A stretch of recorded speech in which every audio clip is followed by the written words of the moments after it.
Welcome to Film Fights with Friends Season 3. I'm Steve Kepfer. And I am Paul Veracci. And, well, Steve already said it. This is our Season 3 opener. And we have two amazing guests. Yeah, we do, man. Part of this discussion is about a movie called The Exit State, which should be out by the end of the year. But it's so good. And it's written and produced by Callie, Schuttera, and Gabriela, Ledesma. And for our listeners, you would know Callie from the movie Weapons. She played the catatonic zombie mom. Yeah. Wow. She was creepy in that, right? Completely opposite character in this movie. And you guys are and just in life, she's both Gabby and Callie were so fun to talk to and so energetic and just love talking about film and filmmaking. And it was very cool to talk about this movie in a way that we didn't spoil it for you guys, which is kind of a thing where... Because we want you guys to see it. Yeah. We want you to see it. It's really good. We highly recommend. 2 thumbs up for sure. So you're going to dig this interview. Very good. So what have you been up to, man? What have I been up to? Yeah, what have you been up? I can't mention the film, but you know that I just finished stunt coordinating on my second feature film. I know. Yeah. Congratulations, dude. It was a fun experience. Another indie connected to, I got this one via connections from the movie I did with Scott Glenn. So that was a nice little, Eugene the Marine, right? Yeah, Eugene the Marine. Very nice. Yep. So that kind of was born out of, this one was kind of born out of that one, which is great.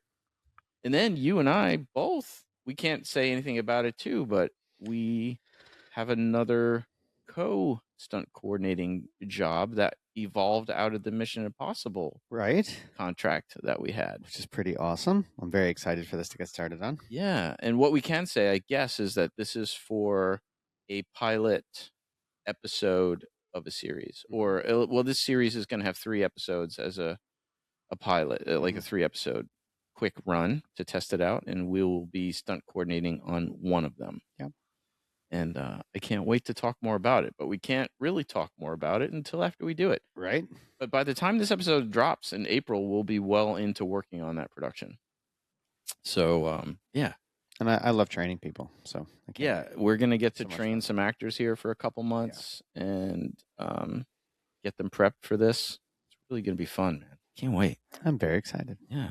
And you got a job. I did. I got a new job, man. Yeah. I am back in the I'm back in the kitchen. Yeah, fuck. I mean, not in the restaurant business though. Not in the restaurants. I mentioned that before when we were talking. But yeah, so basically there is this company called Cook Unity and they do meal plans with all of these top chefs. The chef that I am working with is launching a new line with Babbage. Mm-hmm. And I am going to be helping him probably bring that out to LA possibly. Nice. And then, see what happens after that. See some of our friends in LA. Yeah. And the good thing is that, I get to cook and I'm not in the restaurant. Yeah. That's cool. That's cool, man. Very cool. So, a lot of going on in our lives these days. Right. I mean, I have definitely been busy. I have been getting back to it, making sure I can still do it. It's been a little while. I've been up at 2. I've been up at 2, working till 2. Yeah. They've been long days, but it's good. Yeah. I like it. Awesome, dude. That's great. Great news. Speaking of food, we do have a food drive we're doing here. We do have a food drive. Yeah. So we have the Feed America food drive. Yes. The link will be in the show notes. We're doing a food drive, a online food drive through Feeding America. You can just donate $1. And it really does a lot, right? Like the amount of food that they can provide to people in their food kitchens from a very small donation, when it's added up to everybody's donations, is quite a lot. So we definitely, and we kind of jumped on a team with another podcast, Fighting Matters. They started this going on, and we jumped on their team and started a food drive ourselves. So links in the show notes. Please consider helping feed some people this year. You think? I do. I do think. I think it's a good thing. I think it's good. Feed people. Dude, Blades of the Guardians. Is that our record views for us. for us. That's a record for us, right? So if you guys haven't watched our Blades of the Guardians review or seen the movie by now, please. Please see Because the the movie. review dropped a while ago.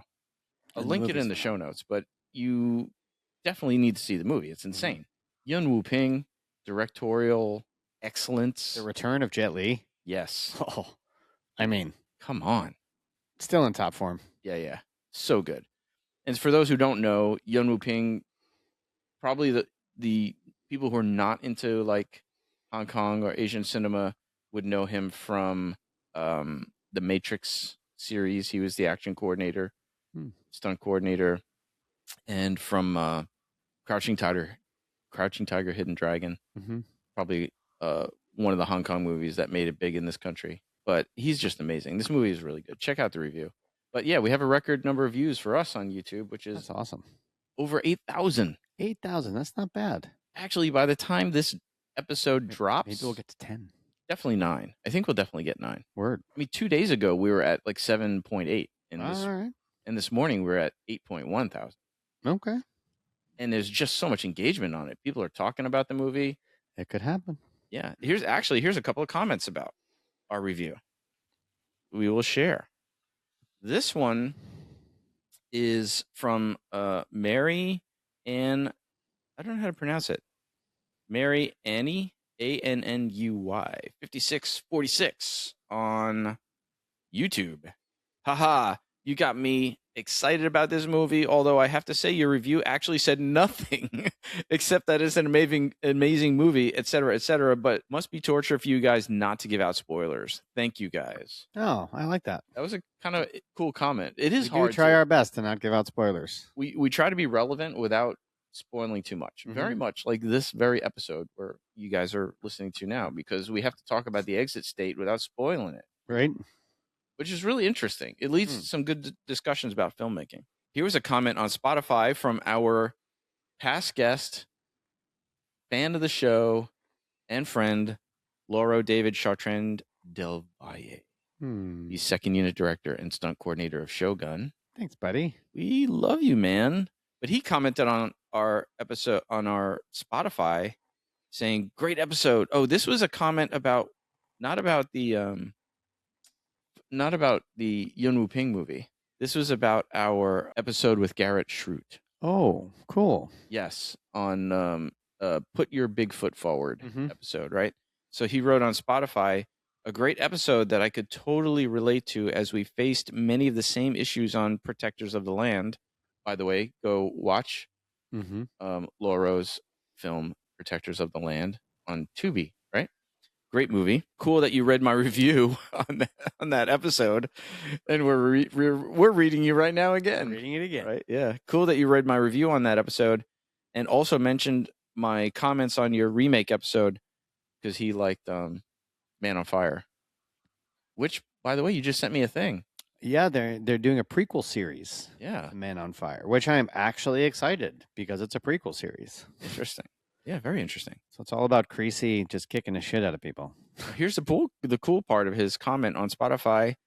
After that episode, the one with Garrett, I was inspired to write a new script based on a reimagining modern version of one of my favorite Westerns. I'll share it with you once I'm finished. Oh, cool. Dude. I love me a modern Western. Dude, I sent that to Garrett. I said, dude, you inspired a guy to write a script. That's and awesome. you know what? But that led to a discussion about no matter what level of filmmaking you are, the same problems come up. Your first movie, your last movie, you're working on Shogun, you're doing your first indie film, problems are the same problem. Yep, totally. Dude, none of this awesome stuff, none of these comments would have a place to go or anything if it wasn't for our sponsors and our Patreon members. For sure. Patreon members, we love you guys. Thanks so much for taking the time to be members of Patreon and like us and listen to us. Yeah, man. And the numbers are going up. You guys rock. We got only 2 pins left before we have to order more pins that we send to our members. Nice. Who are gonna be the next recipients of those 2 pins? Paying members that force us to order more. That's what I want to know. because we do have to order more. But yes, thank you so much for the Patreon supporters.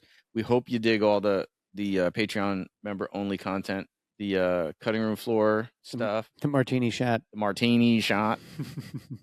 The cutting room floor is all the B-roll that we get from guests unedited. Yes. Which is actually, if you're a filmmaker, that is the stuff you want to see. Mm-hmm. For sure. It's the entire previs videos. It's behind the scenes stuff that they give us, because we'll only put snippets of it in the full video episode. But for our Patreon members, you guys get to see the whole thing. And back to our sponsors, we can't forget Stunt Contact. Yes, Stunt Contact. You guys are awesome. Been on in our corner from the beginning. From the beginning. Thank you so much. Season and for 1, staying with us. Season 2, and now Season 3. We must not suck. I guess. It'd be Suck Contact. Oh God. Oh my God. But we That's how you reach out to Steve. Yes. Suckcontact.com. Oh my God. No, that's for the martini shot. Yeah, Stunt Contact, you guys rock. You are the best breakdown in the business, bar none, especially for us stunt folks, but really for anybody who wants to know what's going on. Definitely check it out. The link's in the show notes. All the haps, they have it. Oh yeah, it's everything. It's awesome.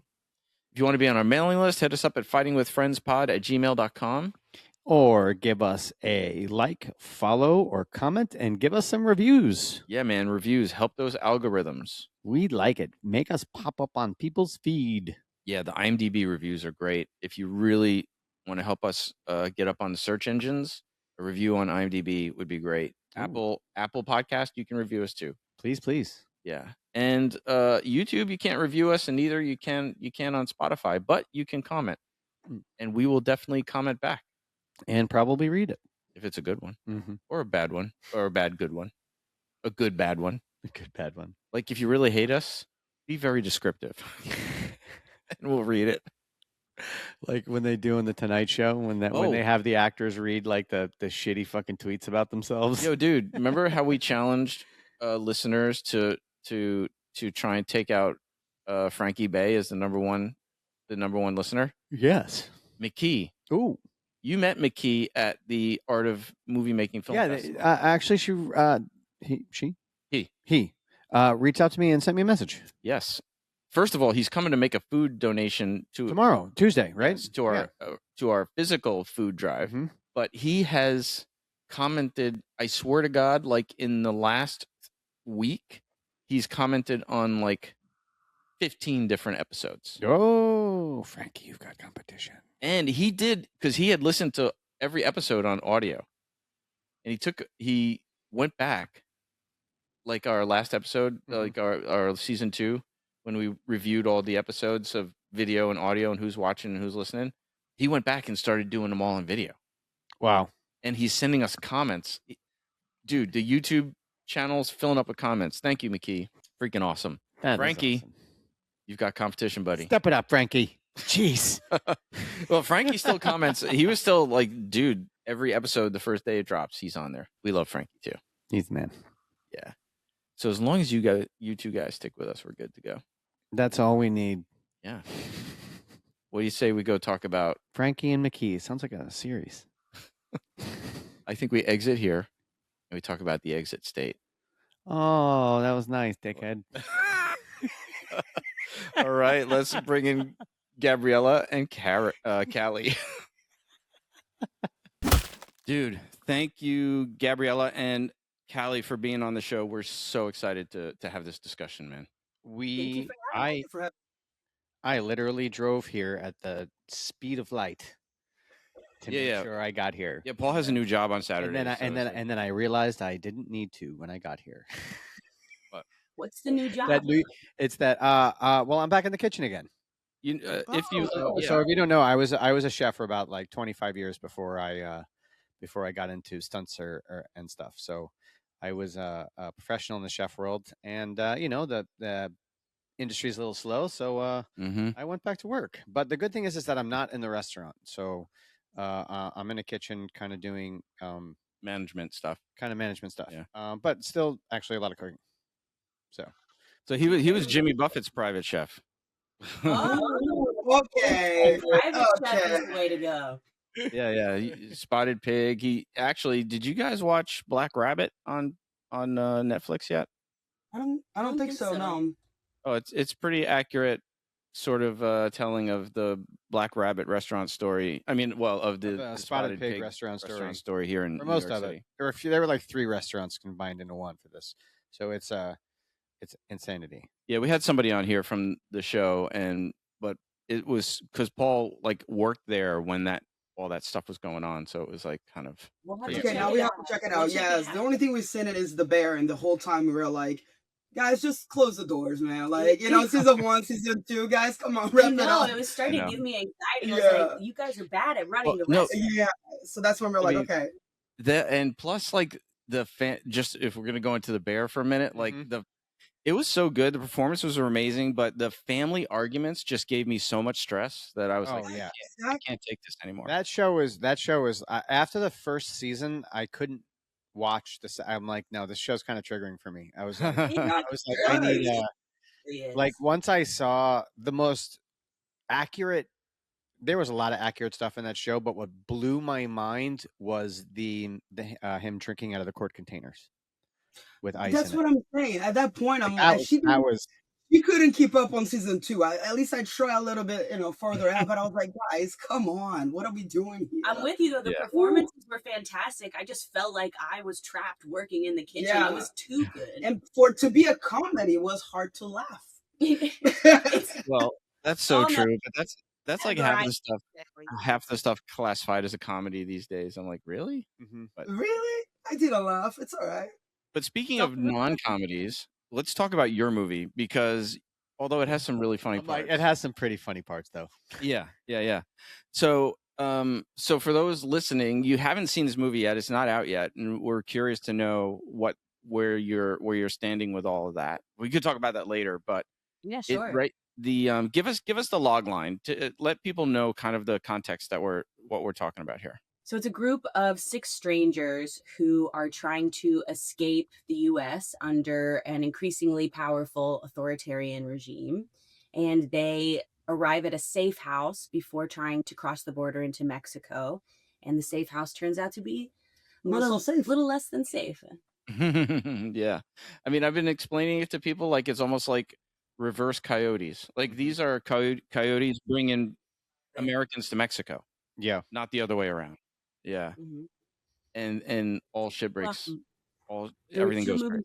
Really inspired by, in terms of that, the reverse coyote effect that you're talking about. And one was actually The Purge, the Forever Purge. Mm-hmm. And the other was the first couple episodes of Handmaid's Tale. Yeah. We were really interested in this idea of people crossing the border into Canada, and just sort of what a visceral reverse reaction that seems for, the past 20 years in America. We have a different narrative about people trying to get in. Sure. And The Handmaid's Tale was kind of like a documentary, right? Yeah, absolutely. Yes, it was. Increasingly so. So, but so we're not for the listeners and the viewers, we're going to try not to give spoilers away, but let's kind of start. We always start with the discussion sort of in the middle, and there is a fight scene. There's a pretty cool fight scene in this movie with a gun disarm in a very nice house that I want to know how you didn't get it all bloody. But tell us about that scene that involves you, right, Callie? Mm-hmm. And yes. And a gun disarm and a pretty cool fight, man. Okay, so I'll say this: I've, Callie and I've been married for almost 10 years. Yes. And she's crazy for Buffy. Okay, I'm talking about she knows every episode, every word. So now and then she just like do like a kick, a move, or something. I'm like, girl, you're gonna break something, right? You said married. You said married, right? Yeah. Oh, well, you've been married for a second, it sounded like you said mannered. I was like, what does it mean to be mannered for 10 years? I was like, that sounds very strict. I thought we were gonna be like, so like 8 years ago, I pulled a gun on her and she like. Oh my God! No. And so she always, does this crazy little stunts at home, and then when she got the opportunity, to do some cool stunts, she was like, "This is my time to shine." And you should know I'm not actually athletic in any way. So it's all delusion when I'm practicing my Buffy moves. And so myself and Jeremy D. Howard, who plays Rome, we have this little fight sequence. And neither of us are incredibly athletic. In fact, I would say the two of us are the most afraid of guns out of anyone on That's set. funny. And because of that, we had a lot of fun filming it. It was silly. We got to laugh at ourselves a lot, and we rehearsed it here quite a bit before we did it. And our stunt coordinator for that was Aaron Hawley. He did a great job walking us through it. What I loved about that scene, and maybe Gabriela, you can speak to this as the director, but it was obvious that you guys weren't gun experts, but that completely fits with who you are as the characters, right? So it's like you don't want to look like John Wick. No. You know what I mean? So it was really great. And I thought the kind of the initial action of the gun take was really visceral and sudden and great. You know, it was very real. Mm-hmm. Thank you. She is a little bit of a gun expert. I was in the military, so like I know a little bit more. I'm more comfortable with guns. And you were an MP, a military police officer. I did some MP work alongside my primary. But so we were here working with the stunt coordinator, and I was like, hey, I like this. So we were kind of playing around together until we find the nice, composition, and then we toss them in there, and we're like, wow, they cannot do that. Let's do something, So we play around with their ability, but also something that could potentially feel realistic enough. I can't remember if this made it into the final fight scene where Jeremy's holding it and I'm running at him and he just kind of goes, ah! Like he's totally afraid of the gun and me. That was fun. But his fear was very palpable. The cat, he was amazing in this. Like, when he took off and then he's like, I'm out, when he finds out what's going on, and then he comes back, and it was really good. You mentioned having to restructure the fight once you guys started working together with Aaron, the stunt coordinator. How did you envision it first when you wrote it? Because you both are co-writers. And actually, Josh George is a writer too on this, the three of you? It's the three of us. That's how we came together. We're like, let's make something. And then we wrote the script. But for the fight itself, a lot of the times that kind of just pops in my head, the scene itself. And then what I try to do is communicate the best of my abilities to the group. What I kind of envision and see if we can actually make that happen. If it's visible to make it. And then we go from there. Do you feel like it was sort of right on with your vision, or that it was... It was very close. It was very close. I think that if I could, it would be a little longer. But I knew that, so much we could do in the space, but also with, what they can do. And, but I think I got what I needed ultimately. Yeah. But one thing I love that was sort of the brainchild of you and our DP and very good friend, Sam Wilkerson, was the moment where the blood lands on the window and you guys filmed it from outside. Yes. I think that looks so awesome. Yeah. That did look great. That looked really great. Because, from a stunt performer and actor perspective, like, and I'm sure you guys know this too, but sometimes you'll get a screenplay or a script that it has like one line that says fight happens here. Mm-hmm. And sometimes there's a big long description of what the person has in mind before it comes to us, So I was curious if you lean more towards the let's get them in the room and see what we can do, or the other side. I try to be as descriptive as possible. I think that it's good for me and for the crew. I think that way they know what kind of day we're about to have, and the same thing for the actors, right? So, and because I try to do as much as I can. So when I do a script breakdown, I kind of understand, even if that it's let's say 2/8 of a page. Yeah, even if I wrote fight happens here, right? Gabby will. I'm gonna break it down as much as possible. So even if it's 2/8 of a page, I'm gonna tell my first AD, my DP, and the crew, hey, this is actually a full page worth of my time or your time. But here on the page might be a 2/8 because there's so much I can write. Gabby's got a really good sense in her head for timing. And so we do a lot of pre-production when we're on a small budget like this because we have such a limited time to shoot in. How many shoot days was this? Do you want to guess? Oh my gosh. It was all right. 9. Oh, she said it. Sorry, I didn't. You could have. I didn't want to really pressure you to guess. Wait, I didn't hear it. Oh man. I'm good. Good. Okay, then you can guess. I was gonna say 18. It's 9. Get out. We shot it 9 days. Wow. That's awesome. I was gonna say 5. The location was amazing, right? The location, that house was incredible. Yes. Yeah. How'd you find the house? Dumb luck. We ended up becoming really close with the owner of the home. His name is Joshua Powell. He has his own production company, Jaded Productions. And he was really looking to utilize the house because it's such a great space over in the Malibu area. And we were looking at a bunch of different places. And that one, as soon as we stepped up there, we knew that was it. And just how remote it feels, how much expansive land there is. And we were really lucky that they wanted to make something with us. So we probably got the place for half of what it's really worth. And we just held up there for about 6-7 days. 6-7 days, yeah. That's awesome. I mean, it's almost a one location film, right? It's with the exception of one or two, like maybe the checkpoint scene with the statesman and a lot of the drone shots and stuff like that. Was that your own drone shots, or was that did you guys? Yeah, our DP Sam Wilkerson. Oh, Those that's are great awesome. shots. Yeah. Oh, Especially the driving. Yeah. Following the mobile home along was pretty amazing. Yeah, that RV was probably its own, maybe Nightmare, the biggest yeah. nightmare on set. That was the second RV that you're seeing in those shots. Yeah. Oh, really? What was the story? I mean, listen. Did you lose one?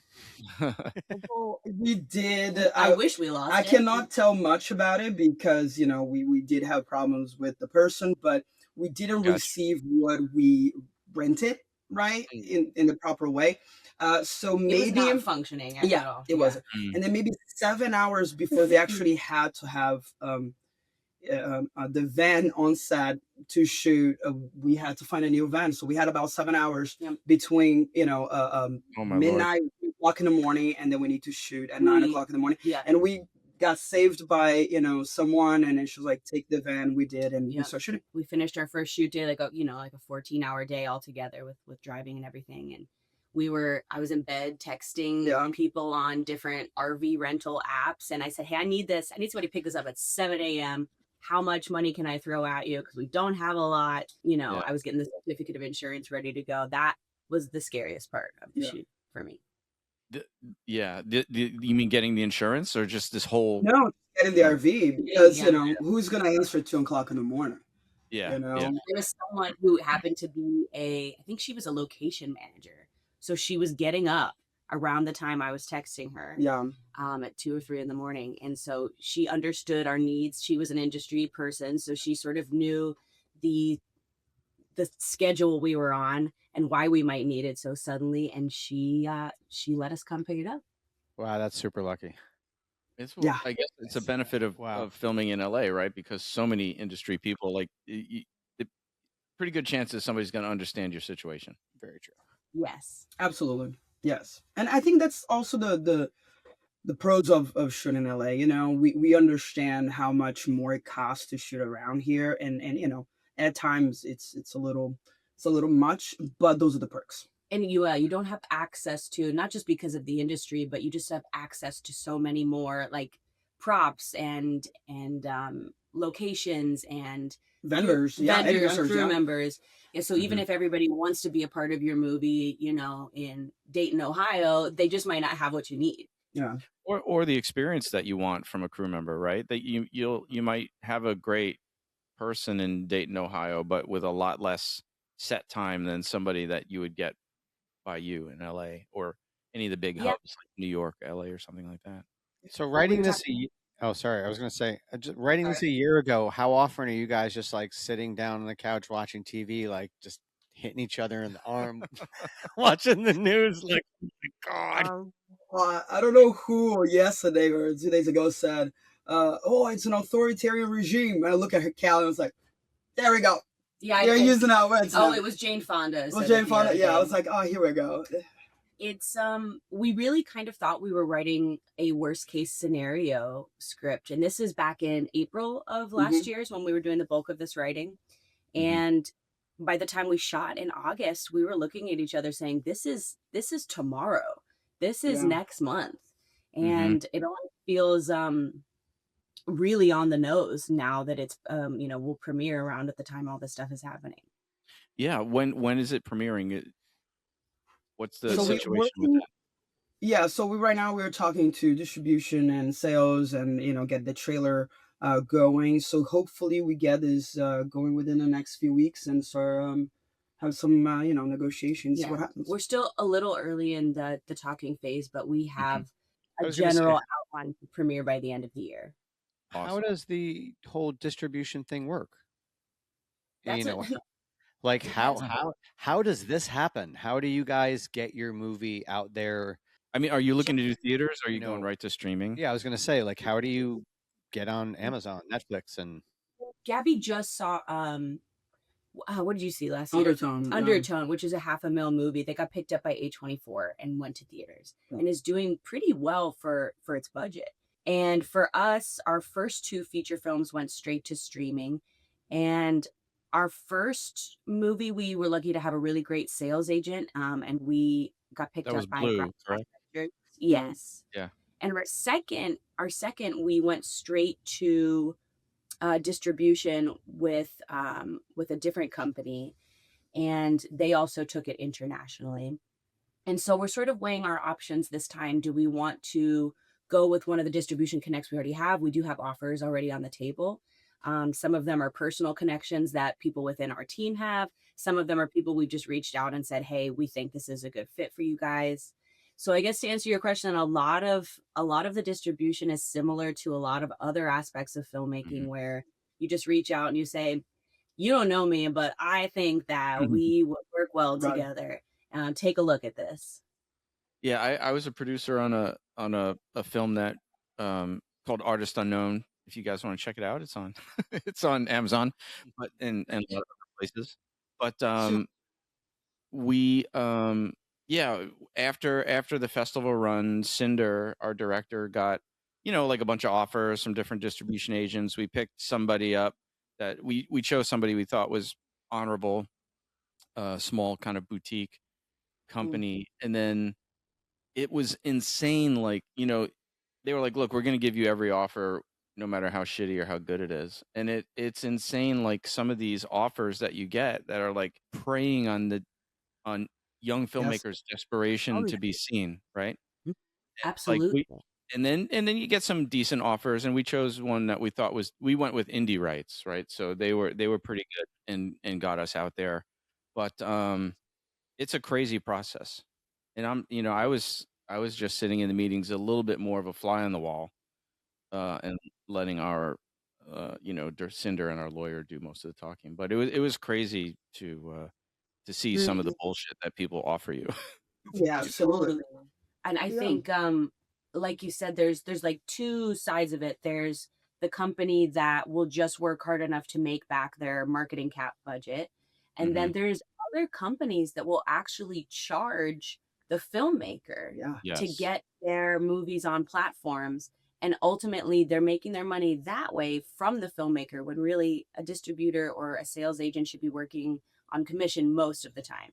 I do know one great sales agent who charges something up front, but he's always delivered. So I won't say everyone, but No, but generally, right? I mean, they need to have incentive to get your movie out there making some money, right? If you pay them in advance, they have no incentive to get you what you need. Right. exactly.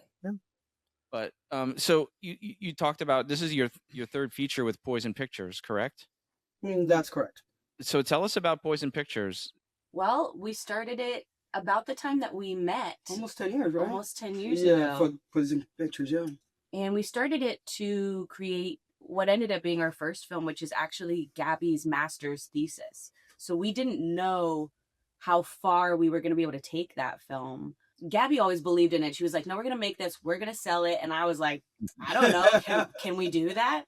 So were you both in film school, or were you, Gabby, you were in film school. It's your thesis film. But Callie, were you also in film school, or were you like an actor working on her thesis film? That's exactly what happened. She cast me in another like school project she was doing. And I thought it was really well written, even though I told myself I wasn't going to do like student films anymore. And then I read her script. Why would you say such a thing? I thought I was like leveling myself up. But of course, some of the greatest work is coming out of film schools. Yeah. And it was quite fortuitous. We sort of knew right away that we really liked each other on some level. And shortly after, we had the company, we had a marriage, and then we were writing Blue. And we kept the company throughout all of our work with music videos, other things we've done, like for the LA Times, we sort of encompass everything under Poison Pictures. Oh, that's awesome. So the company's kind of like, your kid. I mean, it's traveled this whole journey with you guys together. That's awesome. Yeah, and I think the company we has more headaches than our own kid for sure. Oh yeah, we have a real kid. Yeah. And she's very easy. Yeah. She's the best. The company sometimes I'm like, ooh, that's giving me a headache. Let's go. Let's give up. Yeah. It's the problem child. Yeah, exactly. Oh my gosh. How old is your child? She just turned 15. Oh my God. That is the teenager time. She watched the movies and she goes, well, here it could be this. Here I don't follow. I was like, oh gosh, now she has a voice. I'm shocked she doesn't want to follow. I was going to say you have a person. You have a full-on person. Do they want to get into the industry? Are they want to follow in your footsteps, or they're like, no way? Doctor. No. Yes, which is great. She'll take care of us in our old age. She said before, she was like, you guys work too hard. And I was like, oh, and doctor doesn't. Okay, good luck. Maybe in comparison, I think filmmaking, you never know what you're going to get into. Yeah. Doctors work really hard for a really long time to be doctors. She loves it. We know that now. She loves it. And she will recite every word that I don't know how to pronounce. And I'm like, good for you, girl. But she goes to a medical magnet school. But I think if she hadn't been, she loves being on set. And she's sort of grown up there in a lot of ways. And I think if she hadn't been turned off, I think she would want to be a set designer or a prop maker. Yeah. Or she could be a director. Yeah. She has opinions. That's romance. That's awesome. So, and the crew, has the crew traveled with you on this journey too? Many of them. Yeah. Yeah, Sam has worked with me on every of my movies. The DP. We also did a comedy special together. So yeah, we work on a lot of things together. I love the dude. He's great. And we mesh really well. He understands what I want when I cannot, verbalize what I need. Because at that moment, you're so fast in your brain. And I'm just kind of stuck. And I was like, oh, I want it. He's like, I got you.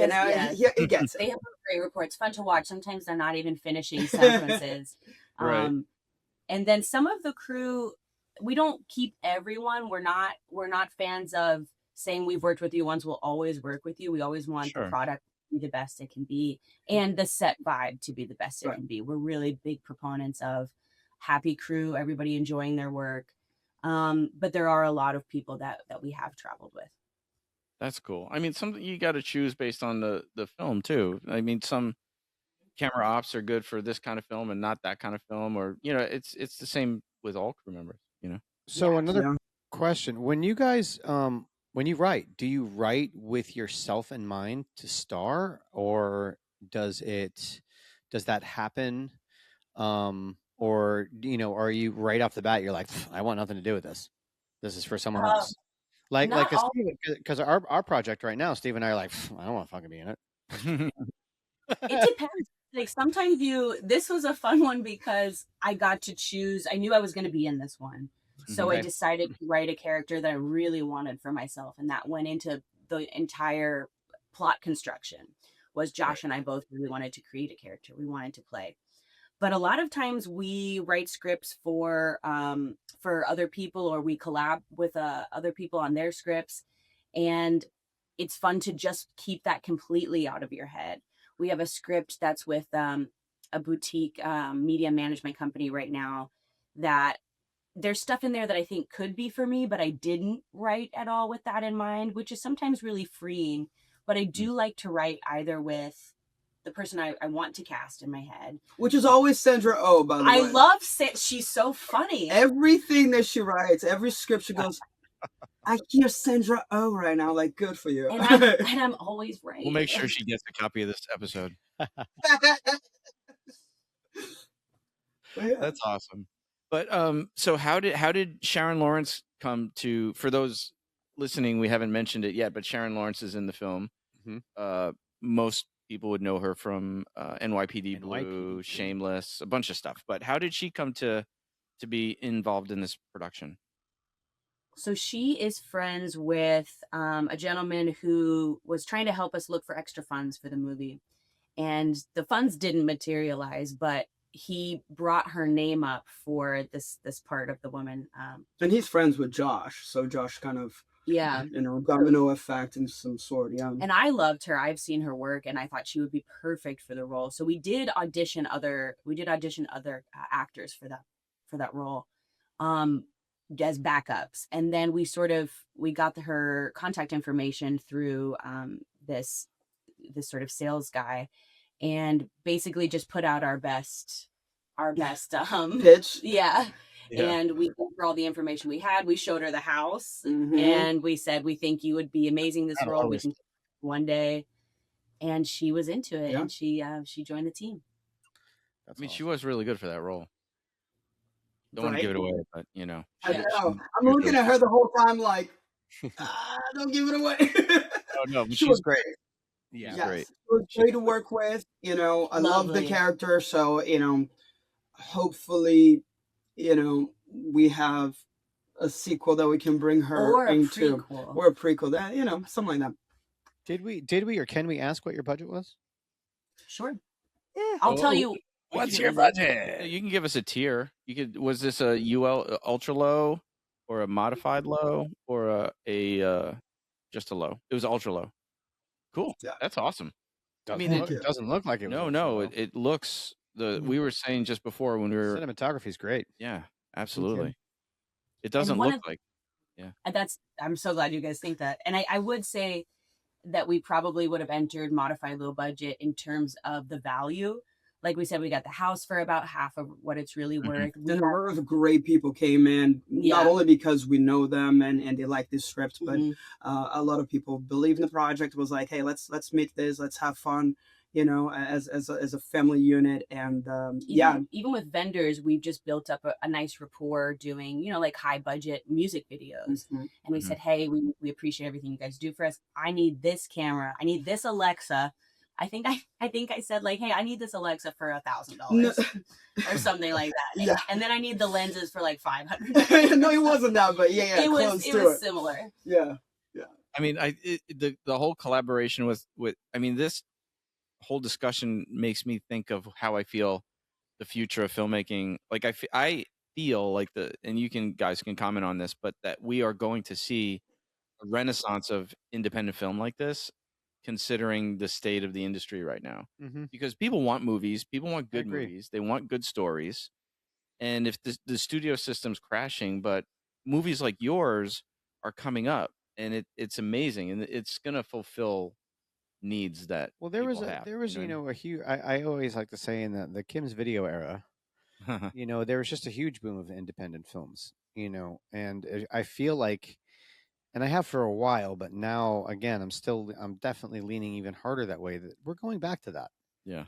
And, especially you mentioned before that people now make movies and then they get picked up, which, again, happened before, but I feel like now it's almost a tactic of the studios now to just let these independent filmmakers, and then just been like, hey, let's just get it before it gets the auction block. But this is great. The feedback's been great. They almost have you guys do all the work for them. Exactly. Yeah. All the work, any IP that you want to get, any of the creative. So they're saving money on that side. And then because they know you're desperate once you've already made the film, they might not necessarily have to offer you what it's worth. And that's my only concern about the Renaissance, because I think it's well overdue, but having independent filmmakers find ways to fund and make their own films and find outside investors you often end up with crew who's not paid well, or sometimes rushing to shoot in 9 days when it could have been longer. I think at the end of the day, safety concerns. I think at the end of the day, it's a lot about how the audience come about the movies that are being done for less than $1 million, right? And if Mhm. the audience says, "Hey, we like this, we want this. This is fresh. This is new. We want to see more new IPs." I think in a way there is a chance of small independent filmmakers to get some sort of grant or a push from smaller boutiques to make movies with a price range and be able to put a story out that is worth watching. I did. Did you guys Mhm. see Pillion? What's it? Pillion with Skarsgård. Oh no, It's not yet. No, Not yet. not yet. it is another $1 million movie that just came out. I guess actually it's been out for a few weeks now. Yeah. We were so blown away at the production value of that movie. So well made. Yeah. I think Which- that speaks. I have to ask because I don't even know. I don't even think I've heard of it. Which Skarsgård? Which one is it? It's Stellan Is it Skarsgård, the right? I think- father? Isn't it the senior? The senior. Or maybe This is like the movie that like he after his diagnosis that like was like the process of him making this film was Wait, hold on. insane. It's Alexander Skarsgård. Yeah. Oh, okay, cool. I haven't seen it, but it's going to be on my list now. Well worth. Yeah. But I think the latch or the linchpin for this renaissance or whatever will be the distribution issue, because once, I mean, are you guys aware of this whole the movie that just came out by the YouTuber? I was gonna say there also wasn't streaming back then. Yeah, and so once people have more access to self-distribution models, then the studios will try not to cheat you so much, because then they'll have competition. Biggest problem with self-distribution, I believe, is that Marketing. not only marketing, because you still have to have money for marketing, publicity, and whatnot, but is that once you self-distribute, they take so much money Mhm. that Of it the feels platforms. counterproductive at that point. It's like, why am I giving you so much money that all you're doing is just give me that platform? There's nothing being done, no marketing, no publicity. So I think that there is a way to make this a little bit more adventurous for the filmmaker, a little bit more, And taken care of. Maybe you're right. Maybe the goal is to get the studios on board with this model until they're eventually investing in $1 million movies instead of just Yeah. picking them up. But there was a study done on NPR a few years back about people and what movies they choose to go see, and this is sort of disheartening. So if this depresses you, I apologize. Mhm. Basically, the findings were that the amount of people who saw the movie were directly proportional every time to the amount spent on marketing. So it didn't matter how many awards a movie had. It didn't matter word of mouth even that much. It was directly proportional to the marketing budget. And I unfortunately have never forgotten that. And I think that when you self-distribute, that's where you're missing the studio budget behind you to say, all right, you made it, but at least let me put the trailer in theaters for On you. a package or something, so you don't have to a worry marketing about it, package. put so much money into it. Yeah. I mean, that doesn't surprise me. That metric doesn't surprise me at all. Because look, there are award-winning movies that nobody ever sees, Yeah. and even for myself and within the stunt community, like there's a lot of people who really cared about the Oscar, and like I could give a shit, honestly. give a fuck. Like that kind of stuff doesn't bother me at all. Like I'm not aspiring to have a trophy. I just want always to make good stuff. I always feel like I'm like so many young actors who have won Best Oscar. I was like they're like straight to DVD right now. Pretty much. yeah. I would say 90% of them are. Well, because because after that's over, then it's like, what do you got now? It's like you're only as good as your last thing. So Yeah. Even an interview with Lupita Nyong'o, she said that after she won her Oscar, there was no offers for her, and that happens with a lot of actors. So even getting an Oscar doesn't mean you will, not get even next immediately job. after. Yeah. Amy Madigan from Weapons, she recently gave an interview, I think maybe where they asked her, you must just be flooded with calls and flooded with scripts, and she was like, not really. Yeah. I've got a couple on my desk, but it's not what you think. And she became an icon this year. Yeah. yeah. Right? Like what happened to Cuba Gooding Jr. after Jerry Maguire? I mean, Weapons. Oh. Just to pause to say, Weapons was amazing. By the way, for those listening, Callie was in Weapons. Like that movie was amazing. It's also an example of a great independent film. But it was so good. That movie was so really good. good. I don't but Yeah. I want to turn this into a weapons. I mean, that episode, but movie, this was a great. That you were just yeah. hats off. Thank you very much. It was so good. So, but speaking of like people not having, or at least not getting next offer, so you have this in the sort of final stages of leading up to premiere distribution. Are you already thinking about the next thing? What's your next Oh, thing? Oh my gosh, always. Right now we're working with a nonprofit organization, and we're trying to get crowdfunding for their documentary about sexual education. We have a couple more movies that we're in talks to, and hopefully we can get those off the ground. we always have a slate of scripts, Mhm. and there's a couple that we're particularly interested in, and then some scripts that we are in collaboration with some other filmmakers on. So always the next thing ready to go. They But teach you that definitely, in right? oh Something like yeah, that. but send us the link to the nonprofit. We'll put it in the show notes. Do you want to talk about it a little bit? Yeah, that'd be fantastic. Yeah, and we'll definitely put it in all the notes so people have access to it. They're a wonderful organization. They're called the School of Sexuality, and they have programs for K through 12, but then also community adult workshops. And it's about destigmatizing shame, helping people understand their bodies, consent. It's what they didn't teach you in sex ed class. Exactly. You know, Everything you should Wait, have learned in sex ed class? I don't even remember having sex ed class. Honestly, I don't think I had it. It was It was- not. It was terrible. Well, one thing we learned working for them is that only 29 states require any sex education. Only 20 states require the information to be medically accurate. Yeah. Mm. And despite all of these places teaching abstinence only or saying nothing, there is, I think it's over 50% of all STIs in the country are contracted by teenagers. And over 12 million teenage girls gave birth last year in 2025. Oh my god, that is insane. Wow. It's insane, But right? we will send you the link to the crowdfunding.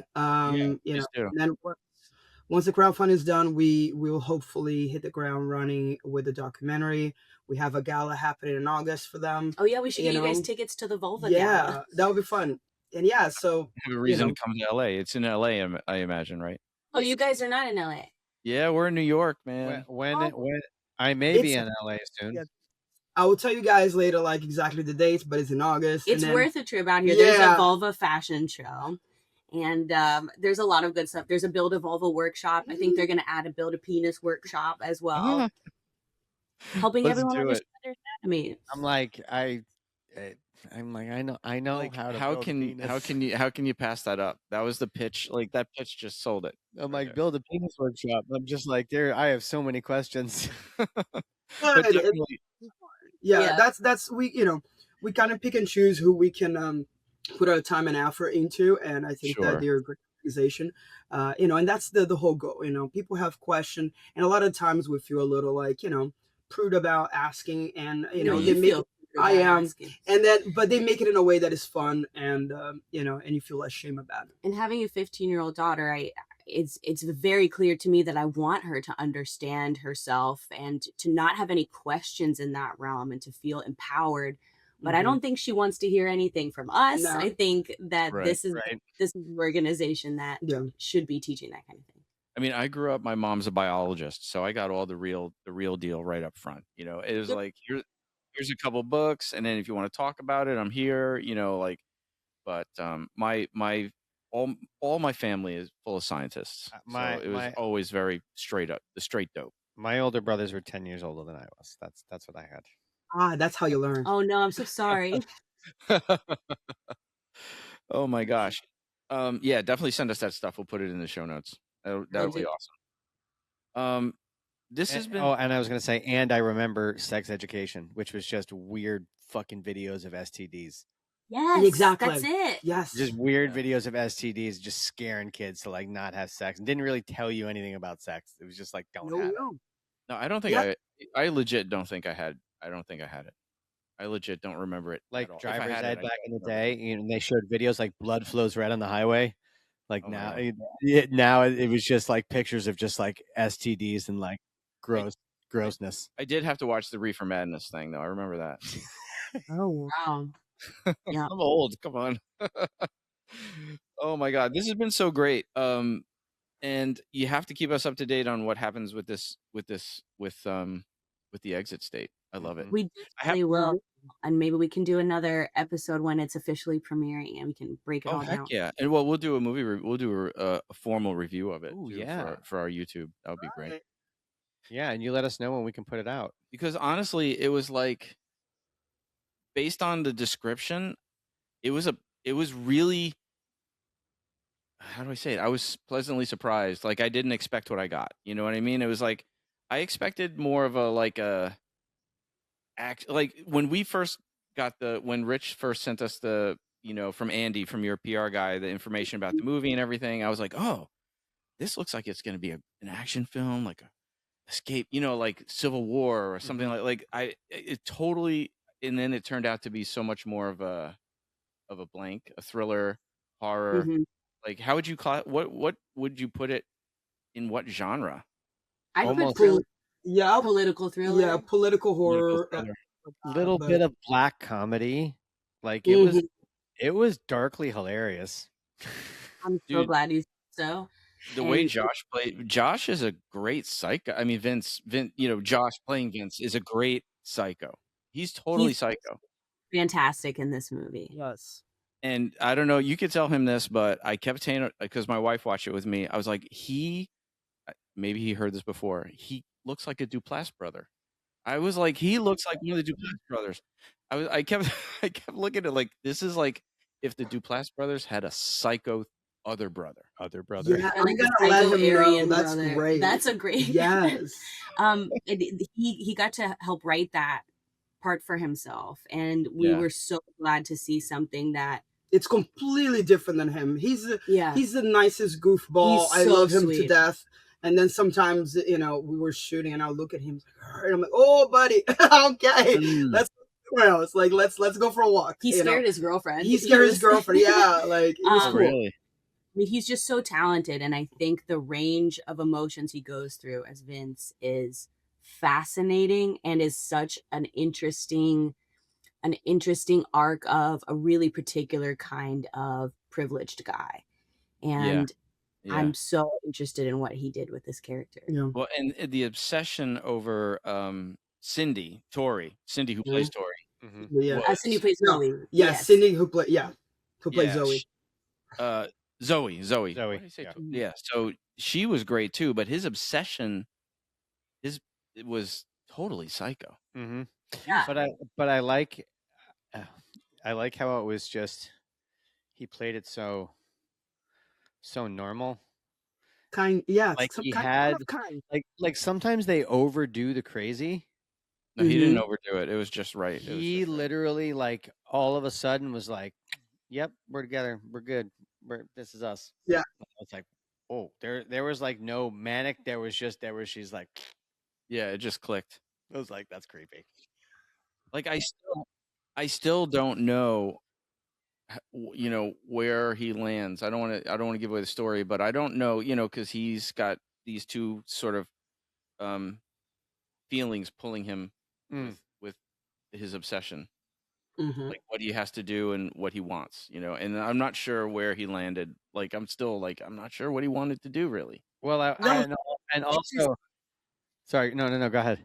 No, I was just gonna say that's interesting because it kind of lingers with you too. Yes. His character, you go, huh? I find him to be very emotional too. That he's less of someone who has an overall plan or overall values, rather than someone who wants what they want in the moment. Mm-hmm. And this ends, and we were talking before, the way the movie ends is very good. It's not trope. Yeah, and it's very funny. You really appreciate it, all the kind words, and because people hasn't seen the movie, it's kind of fun to talk about it, and skirt around to like give too much away, and it has been really really fun to talk to somebody. Our you guys. circle of people who have gotten to see it are very small, including crew members, and Yeah. most of them haven't seen it. A lot of the cast hasn't seen it, so it's been fun to talk Yeah, about. talk it about with it's you cool. guys. Yeah. Well, thank Oh, you for awesome. making it easy on us to like the movie, because Yeah. we have had some movies, not on the show, but we have had some movies that people have asked us to watch that were not easy to like. Aw. And I'm this sure you was- found something. No, we didn't, and we're No, dicks. but we're really good at talking about stuff on here that, But this was easy. This was a cake. We're not doing that right now. This is all a- genuine. This is all genuine. And the first thing I noticed was the cinematography. Even he and I looked at each other. I was like, dude, this is really good cinematography. Yeah. Like, holy Thank shit. you. Yeah. So it was really great. Thank you so much for coming on the show. We really super excited to start our 3rd season with you guys. And hopefully have you back for a part 2. Yeah. Yeah, we Yeah. can't wait. Thank you guys so much. Thank you. Yeah. When you have the premiere, can you imagine? We'll go on the red carpet. We'll do the red carpet interviews. It'll be insane. Yes. Maybe we can plan the vulva gala for near the Right, films. so the you guys films can do premiere. both. Just come do all the red carpets in Yeah. LA. Heck yeah. Well, I was going to say, my job may be taking me to LA for a couple of months. So Give Yep. us here. Yeah. Well, maybe he can chef for you guys. Maybe he can cook. Ooh. Oh, that's cute. Don't tempt me with a good time. I love to cook for people. Yeah. What do you cook? I'm a chef. I cook everything. I love to Okay, cook. what is your favorite? Like, for example, I'm a huge fan of I'm Brazilian, so I like my steak. What is the thing? So, in all honesty, it's one of those questions where I feel like anybody who answers that is lying. That's a real chef. I just love to cook food. There is nothing I don't like to cook. There are plenty of things I don't like to eat, but when it comes to food, I just love to cook. I just love to cook food. I mean, I love to cook food. You've cooked everything from like heavy meat dishes to vegan. But yeah, I mean, when I worked for Jimmy Buffett, they were gluten free. I've worked for vegans. I've worked for microbiotic people. I did meal plans for fighters. All kinds of stuff. So, but honestly, so literally every resident of LA is gluten free. Yeah. So we'll keep that in mind for when you come. lot of red mill in the cabinets. Well, we need to get back to LA soon. Our friends over there have been bugging us for it to come back anyway. Mm-hmm. So maybe this year. Maybe. Well, you'll definitely be there. I'm definitely going to be there. So I'll have to try and make a trip with you. There we go. Do a couple of episodes in LA. Yes, on the road. On the road. We'll talk to the guys over at 87 North. Maybe we could use their space. Ooh, that'd be cool. That'd be cool. All right, thank you so much. This has been great. I love it. Guys, this was a lot of fun. Yeah, it's so great to talk to you guys. Later. Bye. Bye. Film Fights with Friends is produced by Stephen Kepfer, Paul Veracci, Press Record Studios, and Breakfall Studios. This episode was engineered by Richard Butler. This show is powered by our supporters at Patreon and is a registered trademark of Film Fights with Friends, LLC. Original theme by Aru Luster.